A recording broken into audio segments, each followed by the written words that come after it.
Everybody understand this? No. So, the concept of, let's deal with the concept of taking from Ahlul Biddah or teaching Ahlul Biddah. The first thing that has to be established is who is Ahlul Biddah? What does that mean? Who is the Mubtadi'? Exactly. Okay? Obviously, we heard from the brother.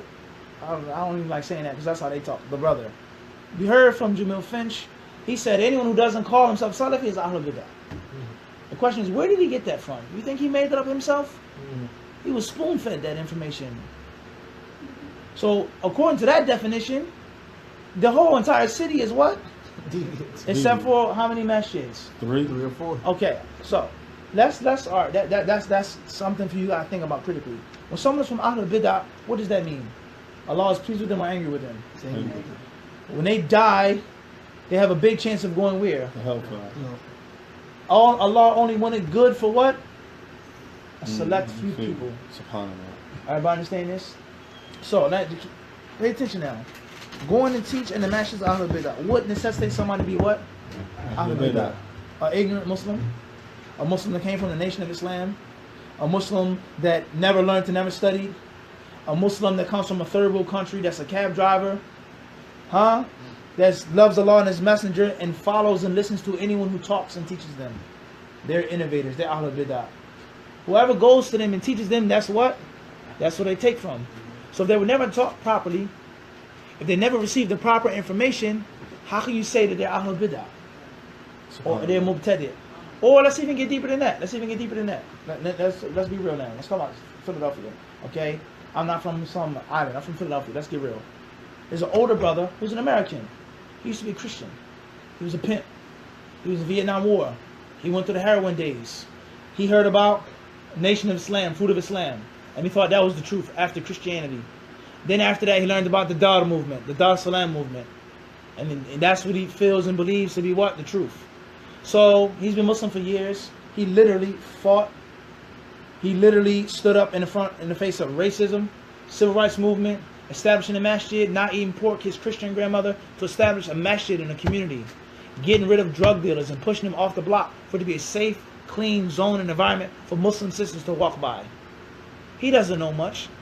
He was never formally trained and educated. He didn't go to Saudi Arabia. He doesn't know. He memorized a few surahs after prayer and he can barely speak. But it's the best that he could do. You go. What's your name, Akhi? Abdurrahman. You go to Medina. You're young whippersnapper, young sharp. You learn, you study. You learn in 1 year what he didn't learn in 20 years, 30 years. You come back to his masjid. He's deviant. He's ignorant. He's stupid. He's Ahlul Bid'ah. Everything you do is wrong. I want to take over the masjid. Give me your daughter. I'm going to take over everything. What do you think he's going to say? The first thing he's going to say is, we was fighting drug dealers and stuff when you was what? Before you was born. Now, I'm trying to prove a point here. Is that this person, he didn't reject the Sunnah because he doesn't like the Sunnah. There's no Muslim that doesn't like the Sunnah. There's no Muslim that's going to deny the fact that the best Muslims were the what? The earliest Muslims. But you come, no respect, no wisdom, coming from a country, Saudi Arabia, that he thinks and believes conspires against black people in America, and the list goes on. What is he going to do? He's going to say, get the heck out of here. No. So once he runs you out of that masjid, you can't come back and teach that masjid. You go back and say, they don't want the dawah, they don't want salafiyah, they don't want the sunnah, they're now labeled what? Ahlul Bid'ah. Nah, subhanAllah. And if you don't think this is a reality, then just look at what happened in this city. I'm not making this up. This is what happened in most masjids. No, this happened, yeah. So the concept is of just labeling someone an innovator, Ahlul Bid'ah, is extremely dangerous. As Shaykh al-Islam ibn Taymiyyah said, that tabdi' and tafsiq and tadlib, these min bab al-asma'i wal-ahkam.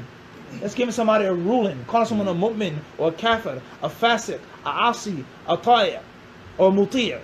These are rulings that can't be thrown around. And he also explained to us that he says, "Inna takfir ukhta tabdi'." Inna takfir ukhta takfir. Once you say somebody's a mubtadi', they're on the border of being what? Kafir. I don't speak to you. I don't go to your funeral. You can't marry my daughter. I don't marry your daughter. We don't buy, we don't sell. You have no hukuk as a Muslim. That's almost what? No doubt about that. That's a long discussion as well. The point I'm trying to get to is labeling a masjid to be a masjid of Ahlul Bid'ah. It's something that I could be wrong in this, I do not agree with that precept. I do not agree with that concept. That this masjid of these ignorant layman Muslims are innovators in their deviance. They're ignorant Muslims. They've never been taught property. Were the people that were stubborn? Yes. Were the people that were arrogant? They had full cups? No doubt. Were the people that should have listened to the brother that went to Mecca and Medina? No doubt. But the fact of the matter is, everything was not presented properly. For them to have the ability to accept it or to do what? Reject it. Then you say they are Ahlul Biddah. They don't want the Sunnah, they don't want knowledge. So I feel that introduction is totally bogus. Calling and labeling someone a Mubtadi' or Ahlul Biddah or deviant. My personal opinion. I could be wrong. Secondly is what? Even if they are Ahlul Biddah, or if their head, if he's a Mubtadi', what about his followers?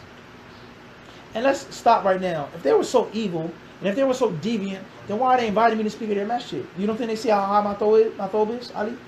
You don't think they know where I studied? You don't think they know that I used to be a part of that community and I left and I went and I'm a Salafi? You don't think they know that? So if they didn't want no good and they were totally evil and nasty, why are they saying come and what? Teach. That does not make what? Sense. Now, someone who's obstinate, someone who wants to be this and that, that's a what? That's a different story. That's a different what? That's a different story. But we're talking about the average 9 to 5 layman Muslim. He's taught that Allah is in every place, and that's what he believes. He was taught that Allah is above the throne, that's what he what? Because he's ignorant follower and he never studied. So we don't agree with that concept from the jump, from the get-go. And even if it was, it does not prevent me from going and teaching people that need to be taught, and don't put no conditions and stipulations on me. Now, I'm